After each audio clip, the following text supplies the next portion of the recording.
Mesdames, Messieurs, bonsoir et bienvenue dans cette édition. L'actualité de ce jeudi, la part belle de l'exploitation du pétrole reviendra au Sénégal. 70% des revenus nets seront dans l'escarcelle du pays. Selon le ministre du Pétrole et des Énergies, il n'y a rien de nébuleux dans les contrats signés. La sortie du procureur est un enfumage selon Barthélémy Diaz. Pour lui, l'ouverture d'une enquête est un alibi pour étouffer l'affaire. Le maire de Dakar, le maire de Mermoz Sacré-Cœur justement, va quitter l'AMS. Fuite du rapport de l'IGE, que risque un receleur de documents administratifs? La règle de la confidentialité est-elle vraiment respectée par les fonctionnaires en activité et à la retraite? Que dit la loi? Explication à suivre. Et puis bonne nouvelle pour les candidats aux examens non détenteurs d'actes de naissance. Ils pourront passer l'examen selon les autorités. Plus de détails dans un instant. Et puis en sport, Sadio Mané a rejoint la tanière. Pour le champion d'Europe, il était important de voyager en équipe avec ses coéquipiers. Voilà pour les titres. Le développement, c'est tout de suite.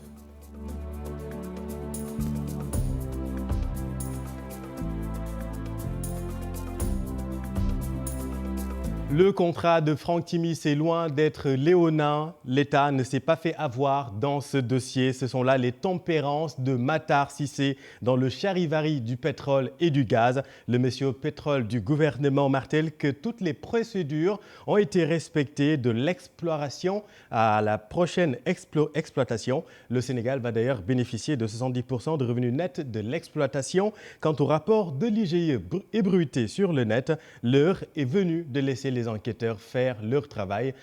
Alassane Ba et Thierno Laurent Mendy. Le ministre du Pétrole et des Énergies parle enfin. L'émission Yonui, cadre choisi pour éclairer les lanternes. La polémique pollue son secteur, le pétrole et le gaz. Un rapport de l'IGE fait débat sur le net. Mohamedou Makhtar Cissé laisse la justice s'en occuper. Si chacun se mettait à dire ce qu'il sait, personne ne serait en sécurité. Parce qu'un État se gère également comme ça, dans le secret.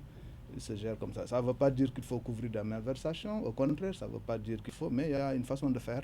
Une enquête judiciaire est ouverte. Le procureur de la République s'est prononcé. Il faudrait qu'on respecte également les procédures dont on s'est librement doté. Il faudrait qu'on respecte nos institutions. Donc il faut que les gens reviennent à la sérénité. Et l'enquête déterminera s'il y a eu ou non rapport, dans quelles conditions, pourquoi il n'est pas arrivé chez le président de la République, qu'il n'a jamais reçu, etc., etc. Sur le contrat controversé signé avec Franck Timis en 2012, le ministre y voit le respect de la loi. Un permis a été attribué dans des conditions que certains contestent, les conditions qui ressortent de la loi, et que le tribunal va dire demain s'ils ont respecté les procédures ou non. En tout cas, moi, je suis fondé à dire qu'ils ont respecté les procédures. C'est ce que je tiens des services de Petrosen, qui sont sous mon autorité. Et donc, du pétrole a été découvert. Son exploitation n'a pas encore débuté. Je ne vois pas quels sont les revenus que le Sénégal a perdus. La loi a été claire, les textes, les contrats ont été clairs, et tous les contrats sont publiés. Allez-y, c'est fastidieux, je comprends. Beaucoup parlent de ces contrats, mais très peu ont le courage d'aller les lire jusqu'au bout. Il faut aller les lire. Le Sénégal va bénéficier de l'exploitation de son pétrole et de son gaz. Assurance de Mohamedou Makhtar Cissé. Il y aura une exploitation. Il faudra défalquer les coûts d'investissement. C'est légitime, n'est-ce pas? Il faudra défalquer les coûts opératoires, comme les charges, les salaires, machin, etc. Il faudra payer les impôts, parce que ça également, ça va revenir à l'État. Ces sociétés vont payer des impôts. Ils vont payer 25% d'impôts sur les sociétés. Donc ça va aller dans le budget de l'État. Après seulement, il y aura les revenus même de l'État et les revenus de Petrosen qui a 20% de l'exploitation. Je ne sais pas si je vais bien faire comprendre. Et les revenus de l'État et de Petrosen cumulés, on est à peu près à 70% des revenus nets. Donc, les compagnies étrangères auront maximum 30% des revenus et le Sénégal aura 70% de ses revenus à partir de leur exploitation. 2022. Pour les premiers barils, quoi. Ouais. À travers le contenu local, le ministre invite à bâtir un consensus fort pour éviter ce qu'il qualifie d'incohérence sur notre phosphate qui, selon lui, n'a peut-être pas fait l'objet de discussions. Produire du phosphate et importer des engrais insensé. Des engrais, je trouve que c'est incohérent alors qu'on a un besoin d'engrais. Matar Cissé, dans les studios de la radio Futur Média, le ministre du Pétrole s'est aussi exprimé sur le rôle qu'aurait joué Aliou Sall dans cette affaire, l'immixtion de la famille du président dans les affaires de l'État, principalement Aliou Sall. Pour le cas du maire de Guédiawaye, à l'orée de l'enquête, il faut quand même lui accorder la présomption d'innocence. Je n'ai pas échangé du président sur un cas particulier. Naturellement, quand on parle de ce dossier, vous ne pouvez pas occulter le nom de son frère. Et comme j'ai dit tout à l'heure, on est un État organisé. Il faut que les gens arrêtent de dire « Il faut que les gens arrêtent de dire ça. Aliou Sall, c'est le frère du président de la République. Il y a une famille, c'est vrai, mais c'est un citoyen qui a des droits et à qui il faut accorder la présomption d'innocence. Il est accusé, il est accablé. Donc je lui témoigne d'ailleurs ma solidarité en passant, parce que c'est assez dur, j'imagine, c'est assez compliqué. Et donc, le président de la République, je n'ai pas besoin de lui parler du cas Aliou Sall. Il connaît Aliou Sall mieux que moi. Si cas Aliou Sall il le connaît mieux que moi. Dans ce dossier, je vous l'ai dit et répété, pour moi, il y a 3 chiffres. Sur les 2, moi, je n'ai pas de commentaire particulier. Un, c'est un chiffre de salaire, n'est-ce pas? Un deuxième, on dit que c'est des impôts qui devaient être payés, qui ne sont pas payés, qui sont allés vers une société. Mais la direction générale des impôts, les inspecteurs des impôts m'écoutent, ils n'ont qu'à aller recouvrer ça, si c'est ça. Parce que ce n'est pas parce que vous avez donné une commission à quelqu'un pour ne pas payer l'impôt que les impôts ne vont pas vous réclamer cet impôt. Si j'ai bien compris, hein, c'est en tout cas ces chiffres que j'ai vus. Et un troisième chiffre de 10 000 milliards qu'on aurait perdu, comment? Je ne sais pas. Parce qu'on l'aurait perdu sur quoi? Sur quel revenu? Qui n'existe, sur un revenu futur. Mais comme c'est sur un revenu futur, justement, attendons l'exploitation, surveillons ensemble cette exploitation pour que les Sénégalais ne perdent pas un franc. 6 000 milliards, ça me paraît hallucinant. Ouais. Et tant que Macky Sall est président de la République, cette affaire ne sera pas élucidée. C'est une affirmation de Barthélémy Diaz qui juge irresponsable la sortie du procureur de la République. Le maire de Mermoz Sacré-Cœur va d'ailleurs démissionner de l'Association des maires du Sénégal dirigée par Aliou Sall. Mohamed Samb et Modou Diop. Et aujourd'hui reconnu de tous. Barthélémy Diaz met de l'huile sur le feu du pétrole. L'opposant sénégalais décrypte les propos du procureur Serigne Bassirou Gueye. Hier, un magistrat, que je souhaiterais ne pas citer, s'est permis d'élever la voix en disant qu'il souhaiterait que ceux qui ont des documents en leur possession se rapprochent de la division. Je ne sais pas si c'est la division des illusions et des confusions ou si c'est la division des investigations criminelles. Mais je souhaiterais dire que je ne vois pas comment on peut enquêter après l'inspection générale d'État. Le maire de Mermoz Sacré-Cœur et compagnie menace d'interpeller la justice internationale pour tirer l'affaire au clair. Pourquoi l'État du Sénégal ne déclenche pas des commissions d'enquête rogatoire à l'étranger? C'est la raison pour laquelle je terminerai en disant que nous avons décidé de saisir toutes les juridictions de lutte contre la corruption et la concussion aux États-Unis et en Grande-Bretagne pour que cette affaire soit tirée au clair. Barthélémy Diaz, moins tendre avec son collègue maire, décide de quitter l'Association des maires du Sénégal. Et je terminerai par dire que j'ai décidé de démissionner de l'Association des maires du Sénégal. Je refuse d'appartenir à une association dirigée par un vulgaire voleur, notoirement connu de tous et aujourd'hui reconnu de tous. Les révélations de la chaîne BBC incriminant Aliou Sall ont suscité beaucoup de polémiques. L'opposition, la société civile entre autres, se disent préoccupés par la gestion de ces ressources. Des acteurs qui demandent tous une gestion libre et transparente au grand bénéfice des Sénégalais. Merci Mohamed. Et comme pour répondre à Barthélémy Diaz, pour Modou Diagne Fada, Macky Sall est le chantre de la transparence. Il est inattaquable sur cette question. D'ailleurs, selon le néo-DG de la Sonacos, Aliou Sall ne doit en aucun cas démissionner car il bénéficie tout de même de la présomption d'innocence. Modou Diagne Fada est avec Boubacar Diassi. Sur le plan de la transparence, de la gestion de nos ressources pétrolières, le président Macky Sall est inattaquable. On ne peut pas l'attaquer sur la façon de gérer nos ressources énergétiques, nos ressources gazières, nos ressources pétrolières. Maintenant, il y a un organe étranger qui a fait un reportage qui a déclenché la polémique, alors que tout le monde sait que les sujets pour l'essentiel évoqués dans ce reportage étaient déjà défendus et portés par une certaine opposition. Bon, peut-être que ce qui est nouveau, c'est que maintenant ça vient de l'étranger. Et nous, quand ça vient de l'étranger, souvent on prête beaucoup plus d'attention. Sur ce dossier précisément, il faut se féliciter de la mise en branle de la justice. Je n'ai aucun élément qui conforte les accusations de l'opposition. Donc je ne pense pas que ça soit nécessaire à l'heure actuelle qu'il démissionne ou qu'il soit limogé.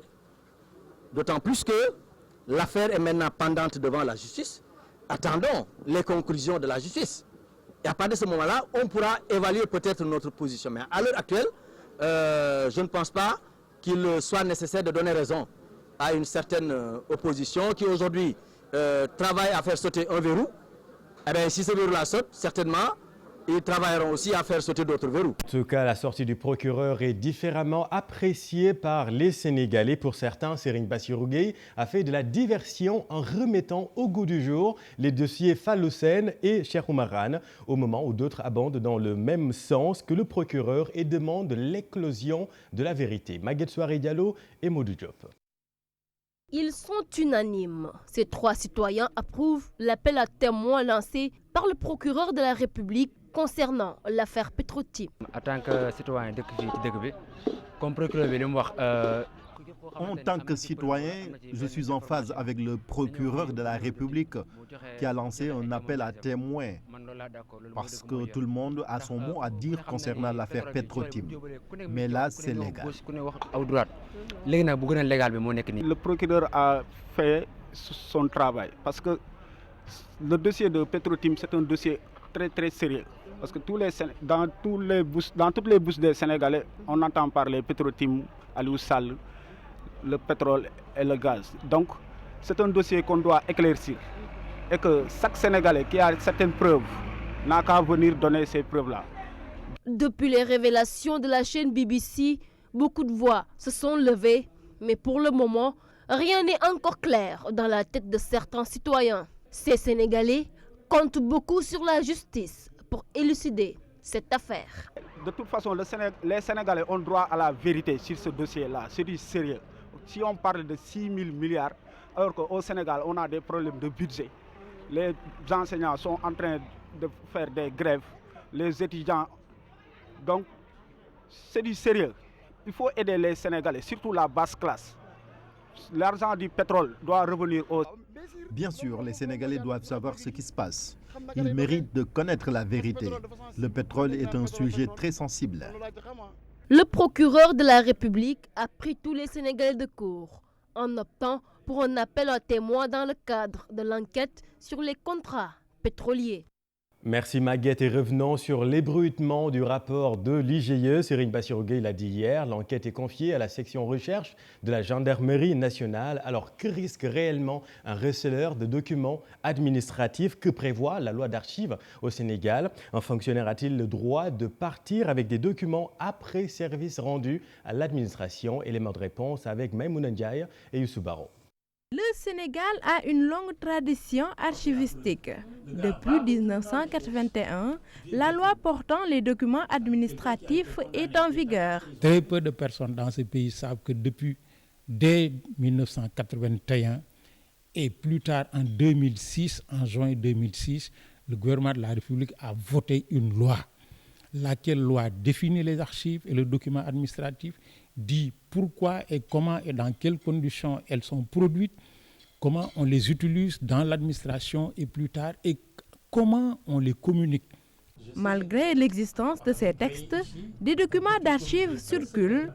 Seulement, il faut faire la part des choses. Les documents stratégiques ne sont pas communicables. Les documents de l'armée, les documents de la sécurité, les documents de la justice, les dossiers à incidence personnelle, les dossiers de personnel, les dossiers médicaux, les dossiers de justice et un certain nombre d'autres documents stratégiques. Quand les intérêts d'un pays sont concernés de manière dynamique, Au Sénégal, comme partout ailleurs, les documents sont frappés du sceau de la confidentialité et de la diffusion. Et ils sont communiqués dans des conditions très précises. En 2006, cette même loi a subi un toilettage.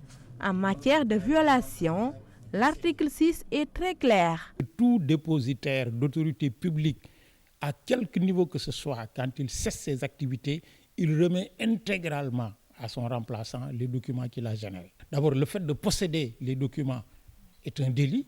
Le fait de les diffuser est un autre délit. En cas de délit, des sanctions sont également prévues. Les sanctions vont de l'emprisonnement aux peines pécuniaires.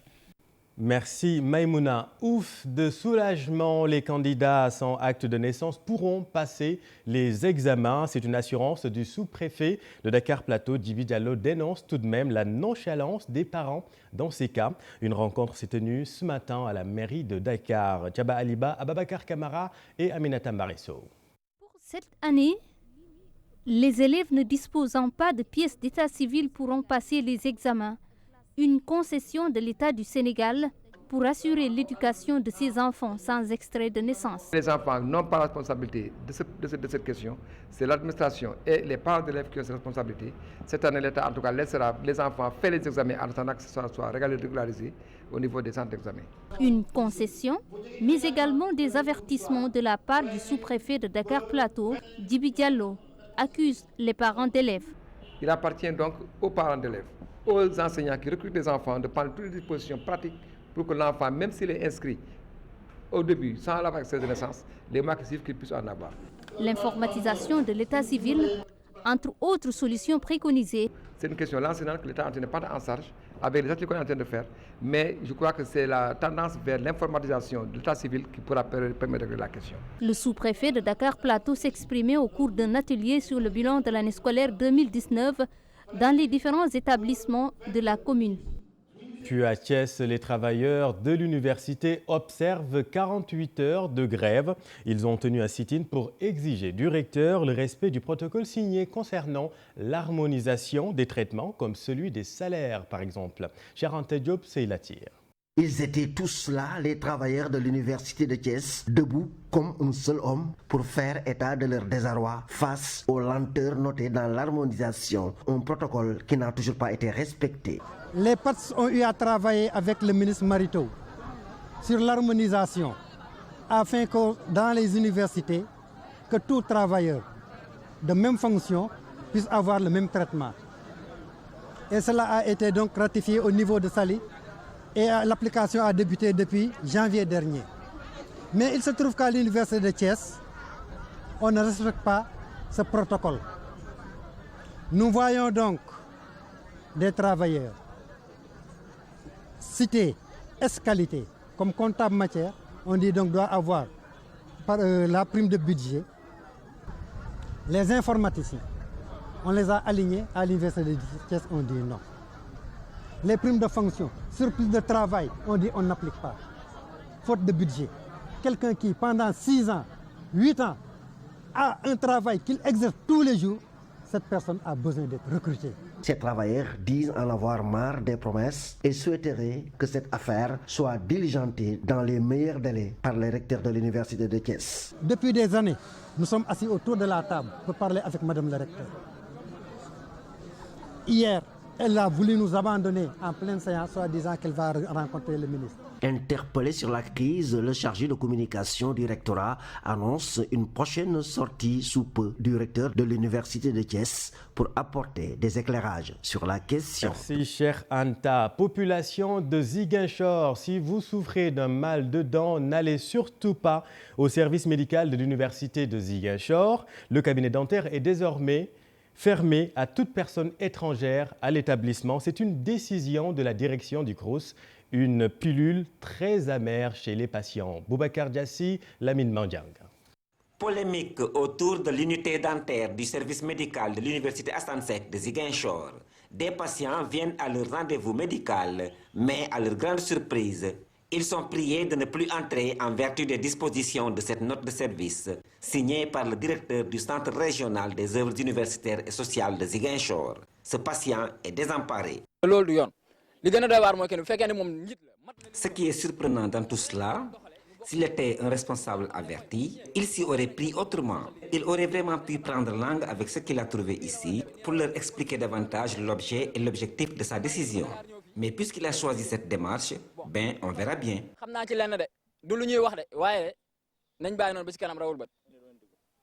Nous sommes venus à notre rendez-vous, on nous a demandé de ne pas entrer, car il y aurait eu un problème. C'est-à-dire peu d'étudiants seulement se soignent ici, et que tout le reste est composé d'étrangers. Et pourtant, l'hôpital du camp militaire soigne des étrangers. L'infirmerie de la gendarmerie aussi. Dans ce pays, les soins peuvent se faire partout. Les explications de ce représentant du CROUS de Ziguinchor. Les étudiants l'avaient inscrit dans leur plateforme revendicative. Et les étudiants avaient demandé que le cabinet dentaire soit exclusivement réservé aux étudiants. Et de concert avec le PCA du CROUS, monsieur le recteur, le directeur a décidé de suivre quand même la plateforme revendicative des étudiants pour quand même l'orienter uniquement pour le soin des étudiants. Mais le dentiste du service médical n'est pas de cet avis. Ils ont dit qu'eux, ils veulent qu'ils soient prioritaires dans le cabinet dentaire, parce que c'est leur cabinet dentaire. Mais ils n'ont jamais donné l'ordre à ce que les externes ne se traitent pas ici. Parce que comme on le sait tous, vous demandez au président du conseil d'administration, il le sait, d'ailleurs il était là tout de suite, que le service à la population maintenant pour les universités, c'est une obligation, ce n'est plus une faveur. Maintenant, on avait trouvé un consensus par rapport à cette situation au début et qu'on prenait les étudiants en faveur ensuite avant de prendre qui que ce soit. En attendant la résolution de cette polémique, les riverains de l'université Assane Seck de Ziguinchor devraient chercher à se soigner les dents ailleurs. Ouais, ils vont devoir prendre leur mal en patience. Merci Boubacar. Le service d'hygiène et la préfecture de Dakar déclarent la guerre aux moustiques. La 5e édition du plan Fagaro vient d'être lancée pour se prémunir contre les maladies liées à l'hivernage. Vous le savez, c'est pour bientôt. Les anophèles ont du souci à se faire. Les autorités prévoient une campagne de sensibilisation et un poudrage aérien pour dissiper la propagation des moustiques durant cette période. Les initiateurs se sont rencontrés ce matin pour définir le plan de guerre. Mohamed Lamine Diaye et Mohamed Dieng. Service d'hygiène en croisade contre les moustiques, les maladies vectorielles et autres fléaux qui menacent les Dakarois pendant l'hivernage. Les soldats de l'hygiène et la préfecture de Dakar se fixent des objectifs dès maintenant. Nous comptons organiser des visites à domicile, des campagnes de sensibilisation de 10 ménages. Donc on va essayer de toucher là-bas 40 000 personnes vivant dans ces ménages. C'est un objectif stratégique. L'autre objectif stratégique, c'est la campagne de lutte antivectorielle. On va déclarer la guerre contre les moustiques.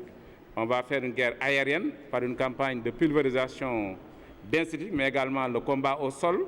Donc les larves de moustiques qu'on va attaquer pour réduire leur densité et leur longévité, mais également la désinfection des écoles, des dares et des mosquées. La 5e édition du plan Fagaro est aussi lancée pour améliorer le cadre de vie de Dakar. Un travail est en train d'être fait. Ça a démarré au niveau du département de Dakar par des opérations de désencombrement. Dans un autre volet, le monsieur le ministre de l'Urbanisme, du Logement et de l'Hygiène publique a démarré également des concertations. On espère que dans un court, moyen terme, on sentira véritablement un cadre de vie amélioré à Dakar. Concernant la lutte contre l'insalubrité dans la capitale, le préfet prône la sensibilisation, même si des sanctions ne sont pas écartées. De manière irrémédiable, on ira vers des sanctions. J'espère qu'avant d'y arriver, on aura au moins des acquis. Les sanctions vont peut-être porter sur les derniers recassements. Parce que la problématique de l'occupation de Dakar, à la base, c'est d'abord des problèmes culturels, des problèmes sociologiques, des problèmes économiques également. Les ruptures ne peuvent pas intervenir de manière abrupte comme ça. C'est dans le cadre d'un processus et on espère que le meilleur est à venir. La période pré-hivernale, un prétexte pour les autorités de lancer le plan Fagaro qui dure 6 mois pour le bien-être des populations.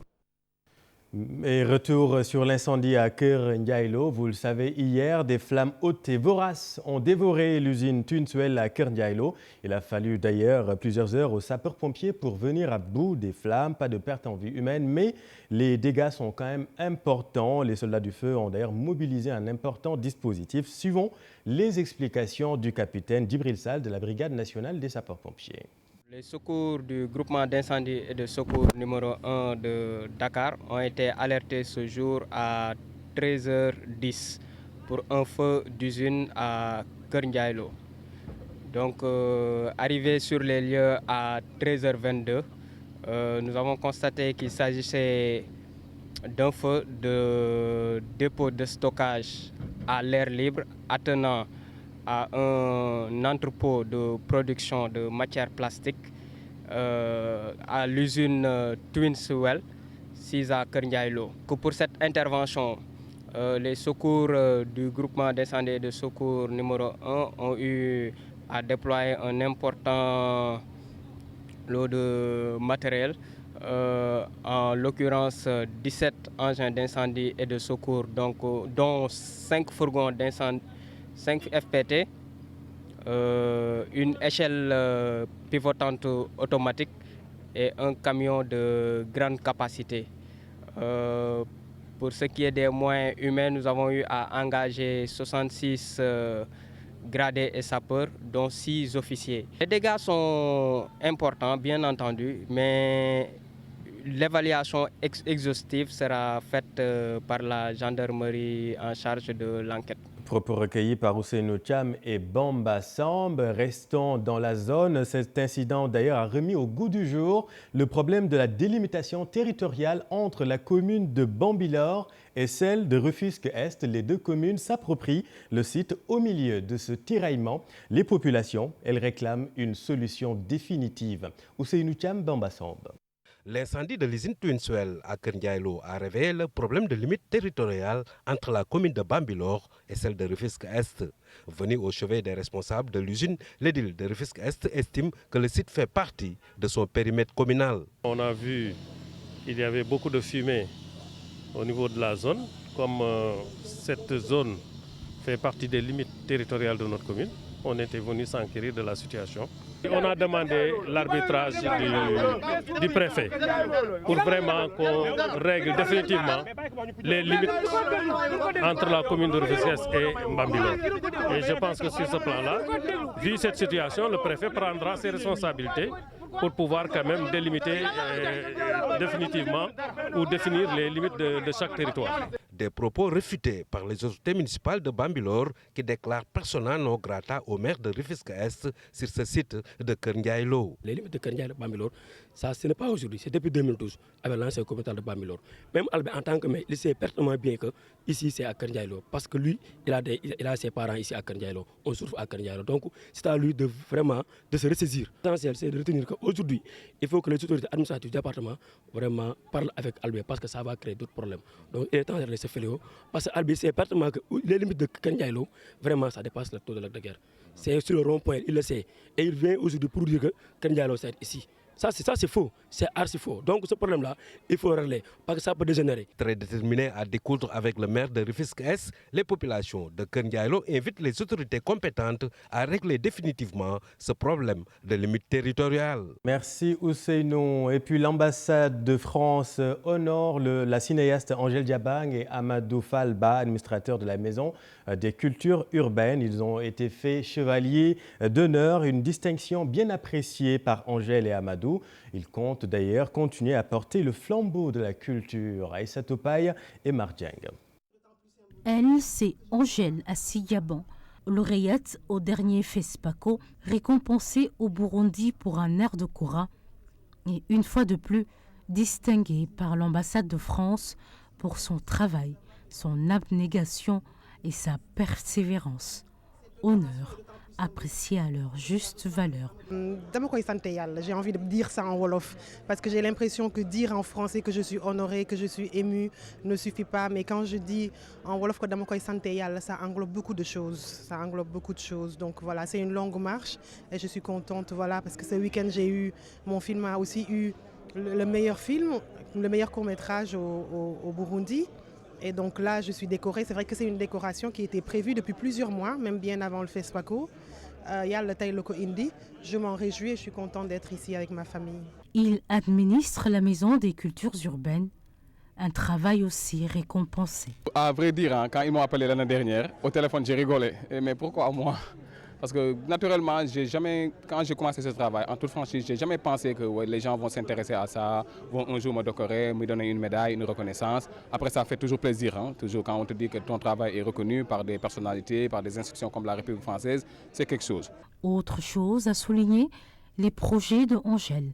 Amadou, lui, voit les choses bien autrement. Les projets Une si longue lettre, toujours. Je travaille dur pour pouvoir réaliser très prochainement Une si longue lettre de Mariama Ba. Je vais voir les choses d'une autre manière, que les cultures urbaines quand même occupent une place centrale dans l'échiquier culturel sénégalais. Et ils ne comptent pas s'arrêter en si bon chemin. Ils poursuivent leur objectif, porter haut l'étendard du Sénégal.